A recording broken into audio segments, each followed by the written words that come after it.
So let's go ahead, open this up and see what's inside. This is so cute. These are coasters that we can sublimate and some keychains. And let's see, look at all these. Wow, look, that is a lot. Wow, this is a lot, this is a lot. Let's set that aside. Ooh, these are so cute. These are little ornaments. Be careful with those. And then this is the case fixture set for the phone. Let's take this out. So also we have the sublimation film. Let's go ahead and open this. And let's take this out. This is such a pretty color. Oh, I'm so excited. Okay guys, so this is what all came in the box. We have the HTVRONT phone case heat press. Isn't this nice looking? It's very small, compact. It's a pretty color. It comes in 3 different colors. This is beautiful. I love it. It also comes with these 3 buttons, sublimation tape, and then it comes with these, and these are actually the blanks that you're going to need when you do buttons, so we'll learn that together. And it comes with the universal phone case fixture set. So this is actually compatible with the Android and iPhone, so we're gonna do this together as well. And heat resistant gloves, which those are super big, but they're still perfect. And sublimation film. So when you're sublimating with this machine, it does not use sublimation paper. It uses sublimation film. So that'll be the first time I've used this as well. So we're gonna check that out together. And this is the plate. And from what I read, the plate will go in here. And then this is more designed for the buttons, the coasters, and things like that. Otherwise, if you're just doing phones, you would use this right here. We're gonna head on over to LokLik software. They have a free software that you can use. And I think that'll be the best way for us to go ahead and create our template. So let's go ahead and head on over there. So we're heading on over to LokLik Idea Studio. If you don't have it, it is free. All you need to do is create an account and then you can log in. They have it on an app. So if you want to use your iPhone or your iPad or things like that, you can. I'm going to use desktop version. So we're signed in and go over here to my device. We're going to select this drop down. I'm going to select the HTVRONT phone case heat press, and then you will see the models that they have. So there's iPhone, and you can see all of these, Samsung, and I don't know how to pronounce this one or that one. And then this right here is for flat substrate. So if you want to sublimate luggage tags, coasters, badge, things like that, they have the templates right here for you to use. So we're gonna go ahead and do an iPhone, and we're gonna do an iPhone 16. So I'm going to select that. You'll see right here on the left hand side, this is the template that we're going to use. So the next step is uploading the image. And I saw this is such a cute image I found on Creative Fabrica, and it's seasonal, so it's just right around the corner. So we're going to go ahead and do this one, and actually it fits perfectly for some reason, so that's awesome. I don't really need to stretch it any bigger. When applying your image, you want to make sure that your image goes past the green dotted lines,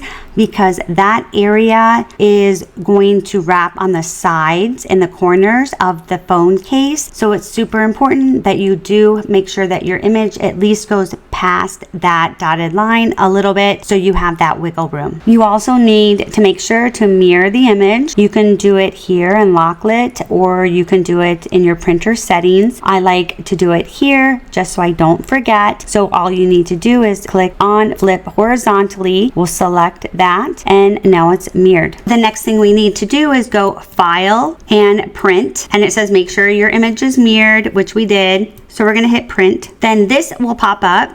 We need to send it to a sublimation printer. So my Epson ET 2720, I converted to a sublimation printer, so that's perfect. And we are going to change the size. The size that the sublimation film is is an A4. So we're going to change this to an A4. The source would be the paper feed. Paper that we're using is actually a film. I don't think I've mentioned that yet. So instead of using sublimation paper, it's actually sublimation film. And I'm going to show that to you. So we're going to go up here to properties. We're going to go ahead and select paper type.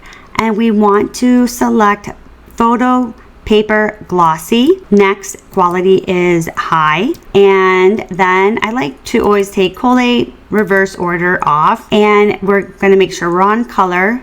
Up here, more options. And we're going to make sure high speed is unchecked. This is where you can mirror it if you didn't mirror it yet. So we're going to go ahead and hit advanced. And I'm going to select color control and color mode, Adobe RGB, gamma is 2.2. Let's hit OK. And we're going to hit OK. And then before I hit print, I'm going to go ahead and grab the sublimation film. And it has a shiny side and a more matte side. We are going to print on the matte side. So let me walk you through that. So I want to go ahead and show you the sublimation film. All right, so it comes like this. This is the shiny side. This is the matte side. And we are going to print on the matte side. So that's where we print, matte side. This is really thick, just so when you touch it, it almost feels like cardstock or two sheets that are together. You will run this through your feeder. If you have any issues with that for any reason, then it comes with these stickers. So you would place these stickers like on the corner, and then the printer will be able, I guess, to read it. I honestly didn't have any problems. I actually did one really quick just to make sure I knew how to do it, and I had no problem. But that is something that I read, that if you do have a problem, these stickers that are included will help you with that. And again, I have an Epson ET 2720, so if you have one as well, you probably are not going to have any issues. So let's go ahead. We're going to put this in the printer, hit print. This is the phone case fixture set, and this will actually work on an Android and also an iPhone. And you can see it's adjustable. You'll look here and it'll say like iPhone 16 is what we're doing. So what it says, the lens pad is 1 through 9, so it tells you. And then it says the filler block is 5 and 3. So if you turn it over, these are the filler blocks, and these are these pieces right here. These 5 pieces are the filler blocks. Then these are called the lens pads. They have numbers on them. So you'll see here, like this one says 1 to 4. And it also says that one's for an iPhone 14 Pro and Pro Max. So we're looking for iPhone 16, and it will say 1 through 9. So let's find that. This is iPhone 16, and it says 1 through 9. This is going to go inside the phone, which I'm going to show you in a second. And then, and then you have these pieces. So it says here for iPhone 16, you need 5 and 3. So these will be 5 and 3. So we're going to use this. So here is the iPhone 16, and you know that that is an iPhone 16 because it tells you right here, IP16, and I hope you guys can see that. This is the one we're going to use, so I'll just set this aside. This is the other one that it came with, and this is for an Android. So it tells you that this is YLSX-A71 for 4G. Any sublimation phone cases that you use, they need to be meant for sublimation. They do sell a wide variety online. If either of these are not your phone, they sell so many, but you do need to make sure that it's meant for sublimation. So we're gonna set this aside. Next, we're gonna I'm gonna just tear this in half. We're gonna go ahead and clean this really quick, just like we would when we sublimate anything else. You can use a lint roller, or you can use rubbing alcohol, which I tend to like rubbing alcohol the best. So we're just gonna go ahead and clean it. And then you wanna make sure it's dried really thoroughly. So looks good, looks good, looks good. All right, so let's set this aside. This was the first one that I did just to see if if I kind of knew how to do it. Isn't that so cute? We need to take the lens, which this is right here, and we're going to place this on the inside. So this will go just like this. If it's nicely right in there, we're gonna use sublimation tape. And they did send us a roll, but I already have mine on the dispenser. So this is probably easier for me just to use. And I don't know why this doesn't cover that hole.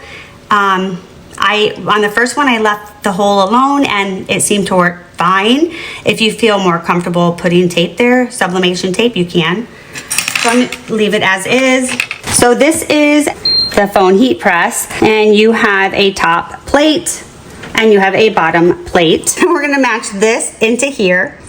Do it this way, all right. And then this will go just like so, and this just like so. We're gonna go ahead and close it. We want this to get warm just like the plate. We need to adjust the temperature to 275 Fahrenheit. We need to press this once, and then this is yellow, so we have this at 275, which is perfect. If it wasn't, we would press the plus or the minus, and then we're gonna press it again, and now it's red. So the red is the bottom plate. We're gonna go ahead, so we have this at 275, press it again, and then we're gonna change this to 275 as well. So now the top and the bottom plate are at 275. Next, we are going to hit the time, and the time will be for 5. This is the pre-press. Okay.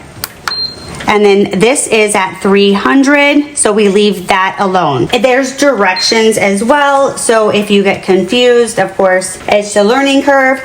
So we're gonna go ahead and let this preheat. Once it reaches its desired temperature of which is right now, and it's green, we need to wait 10 minutes and let it preheat with it closed before we continue.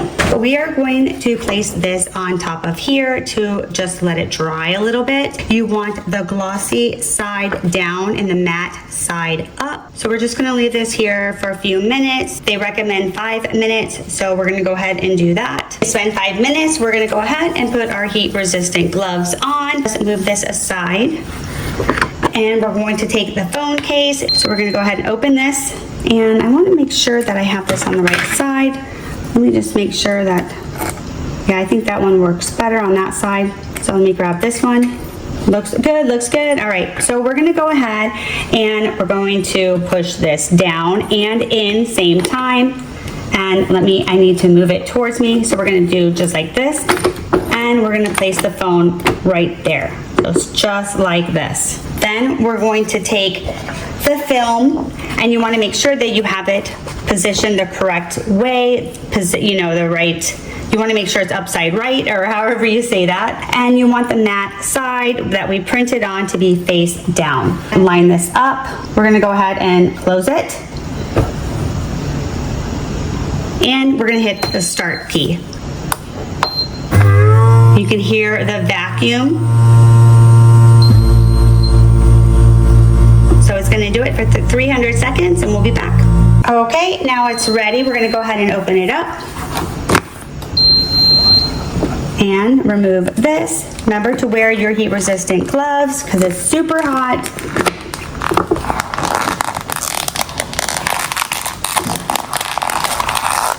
Wow, that looks so nice. This looks so cute. Oh my gosh. This is hot, so let's just hurry and take that off. This is so cute. Look at that. This is the white for the ghost, but that is so cute, and it's a full wrap. I mean, as far as it goes all the way around the sides. Look how adorable that is. That is so cute. So cute. So if you're still hanging out with me, go ahead, hit the like button, and also make sure that you're subscribed so you don't miss any more videos. Next, I sublimated the ceramic ornament. I set the temperature at 255 degrees for 300 seconds. I think it turned out super cute. You'll want to follow the same process for each substrate as far as letting the sublimation film dry on top of the heat press machine before pressing. Then I moved on to the LokLik coaster. I'm not really sure if it's leather or not, so I'm just going to go with LokLik. This one definitely requires a little bit more attention to the instructions. I was so excited to try my first coaster and I followed the same process, not realizing that you're supposed to place a sheet of copy paper on top of the metal plate before adding your coaster. Since it's LokLik, the back melted and it got damaged. So on the next round, I added the paper first and it came out damage free. I also used 255 degree Fahrenheit for 300 seconds, but honestly, I should have bumped it up to 275 degrees for 300 seconds. Either way, it's still cute, but I think that it would have popped more with the right settings, so we'll have to make some more of those in another video. So I wasn't really sure how to do the buttons, so I kind of messed up on those, but I'll figure it out and I'll make a new video for you. If that's something that you're interested in, comment below, let me know. Overall, I was really impressed with HTVRONT phone case machine. It was really easy to use. I had a lot of fun making the phone cases, and honestly, I think it could be a great little side hustle for anyone looking to make some extra money with phone cases or any of the other small substrates that you can press. So if you're interested, I'll leave the link below. As always, thanks for watching and I'll see ya in the next one.